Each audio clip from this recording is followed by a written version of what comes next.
Students, welcome to ज्ञान wisdom. आज के क्लास में हम देखने वाले हैं डिफरेंशिएशन से इंपॉर्टेंट क्वेश्चन, मतलब कैलकुलस का जो कैलकुलस पार्ट 2 होगा हमारा ये वीडियो। ठीक है, कैलकुलस का पार्ट 1 इंपॉर्टेंट क्वेश्चंस का हमने दे दिया है। सो अगर आपने अभी तक वो वाला क्लास नहीं देखा है तो जरूर देखना। ठीक है, आज के क्लास में हम क्या करेंगे, आज हम करने वाले हैं कैलकुलस का पार्ट 2। ठीक है, सो यही पार्ट 2 होगा और यही हम क्या करेंगे, इसको एंड भी कर देंगे। ओके, कैलकुलस का ही कौन सा पार्ट 2 रहेगा। ओके, सो आपके एग्ज़ाम का शायद टाइम बहुत नज़दीक आ चुका होगा। तो थोड़ा अच्छे से पढ़ना शुरू कर देते हैं हम लोग। सो ये आपका डिफरेंशिएशन वाला पोर्शन है। डिफरेंशिएशन से आप इधर से ऐसे आज तक कभी भी क्वेश्चन पूछा नहीं गया। आपके बुक में देख लेना, बुक का पेज नंबर आपका 90 में है, नए वाले बुक में।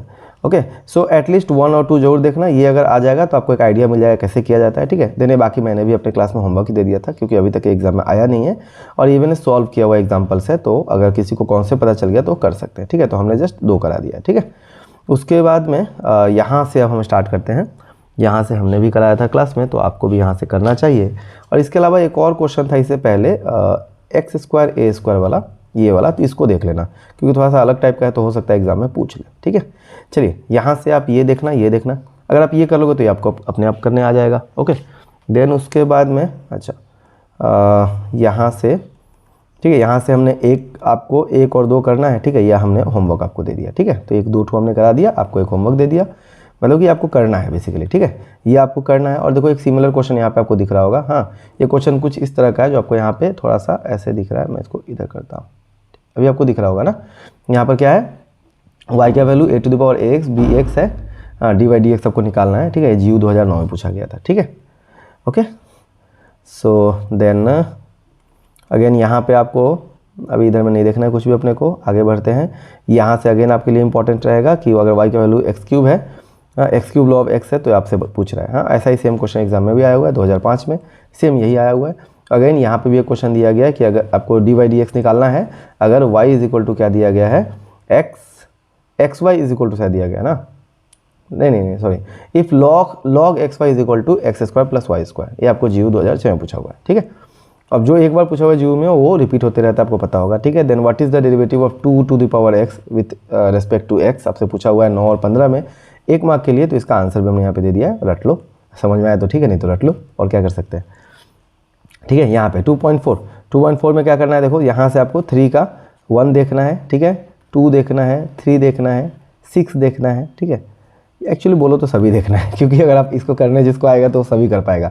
सबके लिए कॉन्सेप्ट सिमिलर ही लगता है, तो बस प्रैक्टिस करने के ऊपर है। ठीक है, ये आपके लिए एक शॉर्ट क्वेश्चन दिया गया, ये आपके एग्जाम में 2015 में पूछा था बाहर से। ठीक है, तो ये भी आपको ट्राई करना है। और JMS क्लासेस अगर वाले कोई हैं, या अगर ज्ञान विजडम वाले कोर्स वाले हैं, तो इसको चैप्टर खत्म होने के बाद में आपको ये भी ट्राई करना है। जैसे आपने ये वाला किया था, सेम उसी तरह का फॉर्मूला से ये भी होगा। ठीक है, बस थोड़ा सा दिमाग लगाना है वहाँ पे। देन वहाँ पे ये वाला आता है, इस वाले क्वेश्चन में से आप एक देख लो। ठीक है, 5 का आपको सारा करना है। ठीक है, 5 का 1 2 3 4 5 जितना है सब करना है, क्योंकि इसके एग्जाम में ये वाला तो एग्जाम में आया हुआ है और ये वाला भी पूछ सकता है। बाद बाकी आपको देख ही लेना है, क्योंकि ये सेकेंड ऑर्डर डेरिवेटिव का है। ठीक है, आगे भागते हैं। यहाँ पे MCQ आप देख लेना अपने तरफ से। ठीक है, ये आपके एग्जाम में पूछा हुआ है एक बार, ऐसे ये वाला भी पूछा हुआ है। ओके, आते हैं देन मैक्सिमा मिनिमा पे। यहाँ पे आप बस एक कॉन्सेप्ट के लिए आप एक क्वेश्चन कर लोगे, अगर जिसको आता है। ठीक है, अगर एक कॉन्सेप्ट कर लेगा कोई भी, तो आराम से वो ईजिली दूसरा भी कर पाएगा। ठीक है, तो 1 और 2 कर लिया, और बाद बाकी वो नहीं भी करेगा तो भी चलेगा। ठीक है, ये आपके एग्जाम में ऑलरेडी पूछा हुआ है, तो आप 1 कर लो, 3 कर लो, 1 2 मत करो, 1 और 3 कर लो, आपके लिए हो जाएगा। ओके, देन यहाँ पर ये वाला क्वेश्चन जो करना, ऑलरेडी 13 में पूछा हुआ है, इसके बाद भी रिपीट हुआ होगा, बट यहाँ पर मार्किंग नहीं दिया गया, बट ये आया हुआ क्वेश्चन है। पहले भी, इससे पहले भी पूछा हुआ है। ओके, देन उसके बाद में आगे बढ़ते हैं। ये वाला क्वेश्चन देखो 12 और 16 में पूछा हुआ है, स्टील प्लांट वाला। ओके, और यहाँ पे इन्होंने क्या किया, इन्होंने थोड़ा क्वेश्चन चेंज कर देते थे। यहाँ पे 1 2 क्वेश्चन और भी सजेस्टेड है, बट ये मैं अपने फिजिकल वाला क्लास में ही करा पाऊंगा, क्योंकि यहाँ पे क्वेश्चन हमने लिखा नहीं है, तो आपको पता नहीं चलेगा, बट इसी तरह का क्वेश्चन थे। ठीक है, तो इसको आप जरूर देख लेना।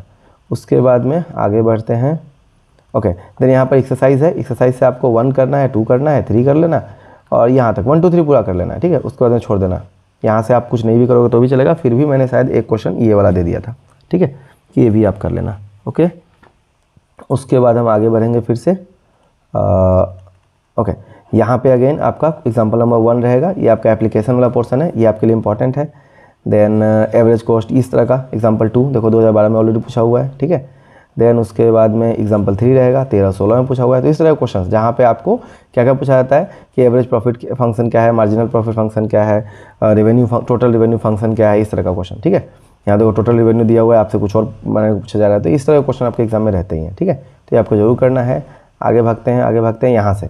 यहाँ पर देखो आपको क्या देखना है, यहाँ पे आपको 1 नंबर देख लेना है, ठीक है। मन करे तो 2 भी देख लेना, बट 1 जरूर देखना है इसका, 1 का 2 देखना है, आपका एग्जाम में पूरा पूछा हुआ है।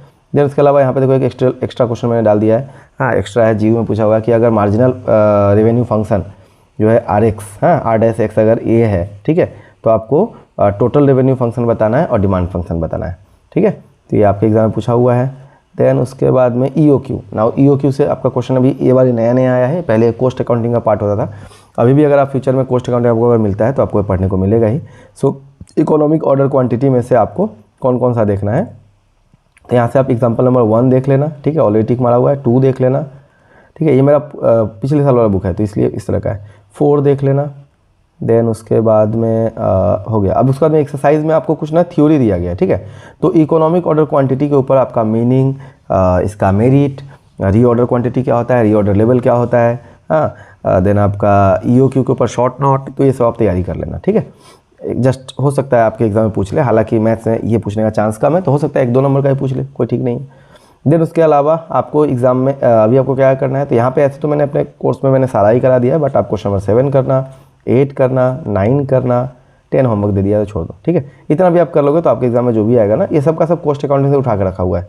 और क्या बोलूँगा, जो क्वेश्चन जब बदला है, इन्होंने क्वेश्चन को जस्ट लेकर जस्ट उसको रिपीट भी किया है ना, तो थोड़ा सा चेंज किया है, बट उसमें एरर डाल दिया है। यहाँ पे प्रिंटिंग एरर है, कहीं पे कुछ एरर है, कहीं पे कुछ एरर है, ठीक है। यहाँ पर देखो इस क्वेश्चन में क्या किया है, एक पार्ट है, दूसरा पार्ट खा गया है और उसका आंसर दे दिया है, ठीक है, तो इनकम्प्लीट क्वेश्चन डाल दिया। चलिए आगे भागते हैं अपना। नेक्स्ट आपका जो चैप्टर 2 जो है, कैलकुलस 2 है, वहाँ से है ये। यहाँ से आपका जो फर्स्ट एग्जाम्पल से क्वेश्चन बहुत कम ही पूछे गए हैं, तो नहीं देखोगे तो भी चलेगा। ऐसे आप ये वाला एक क्वेश्चन देख सकते हो और यहाँ से ये वाला देख सकते हो, बस, ठीक है, बस बाद बाकी और कुछ नहीं देखना है। देन यहाँ पे आते हैं, यहाँ से आपके लिए इंटीग्रेशन का पार्ट है, ये आपके लिए इंपॉर्टेंट रहेगा। सो इंटीग्रेशन से तो मतलब इसका खैर कोई लिमिट होता नहीं है, क्योंकि आपके एग्जाम में इससे पहले जब भी एग्जाम हुआ है तो वो HS का भी पेपर से क्वेश्चन काट देते हैं।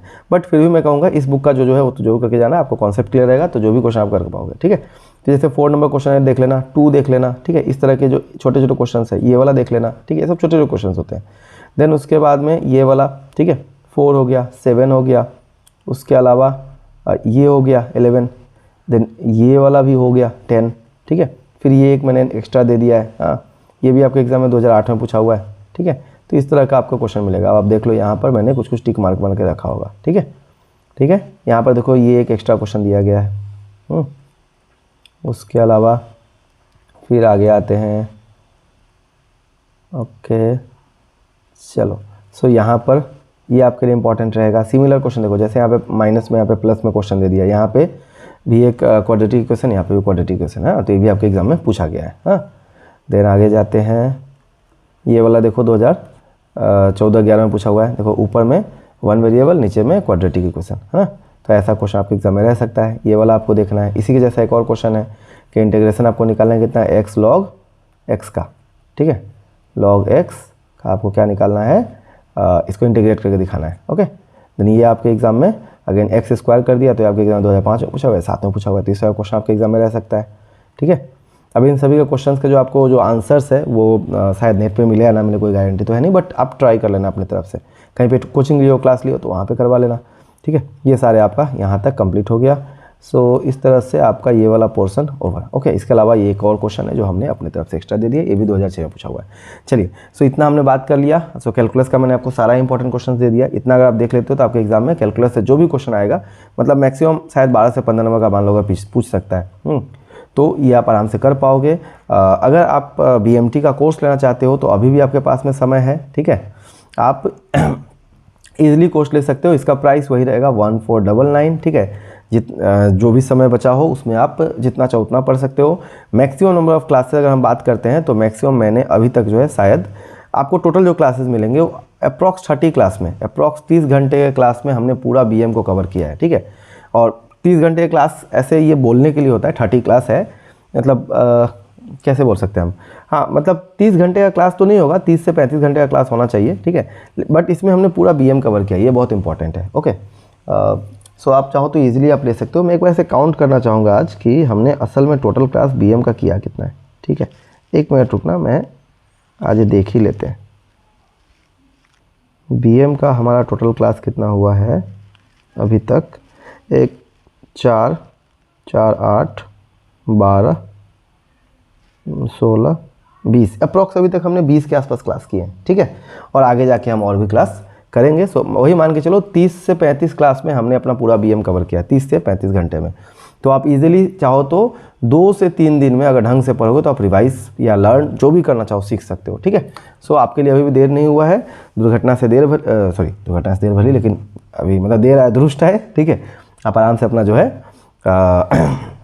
कोर्स परचेज कर सकते हो। इसके साथ में आपको BM FA का और POM का दोनों का नोट्स भी अवेलेबल है, तो आप चाहो तो वो भी आप ले सकते हो। ओके, इसके अलावा एक और चीज़ है जो मैं आपको बताना चाहूँगा। जो लोग हमारे पास में एक बार जो लोग कोर्स लेते हैं, ठीक है, एक बार जो लोग कोर्स लेते हैं उनको अगले कोर्स में कुछ ना कुछ एक ऑफर एक्स्ट्रा मिलता है, तो उसको भी आप वैलिड कर पाओगे, ठीक है। अगले कोर्स में मतलब क्या, जैसे मान लो अभी आप BCom फर्स्ट सेम में हो, अगले सेम में हो सकता है आपके पास में सेकेंड सेम में BST मिल जाएगा, बिजनेस स्टैटिस्टिक्स, तो उस समय भी आपको बेनिफिट मिलेगा। ओके, चलो, अगर वीडियो पसंद आया है तो लाइक करना, वीडियो को शेयर करना, चैनल को सब्सक्राइब करना और कमेंट किए बिना मत जाना। ओके, कोर्स परचेज करो या ना करो, बट इतना काम जरूर करना मिनिमम, ठीक है। और शेयर करना अपने दोस्तों के साथ में, है ना, क्योंकि 2-3 दिन ही और बचा हुआ है आपके एग्जाम में शायद, या 5-10 दिन, पता नहीं कब ये वीडियो अपलोड होता है। मैं चाहूँगा जल्दी से जल्दी अपलोड हो, वो डिपेंड करता है आपके वीडियोज़ पे व्यूज़ कितने आते हैं उसके ऊपर, ठीक है। चलिए, थैंक यू, गुड नाइट, जय हिंद।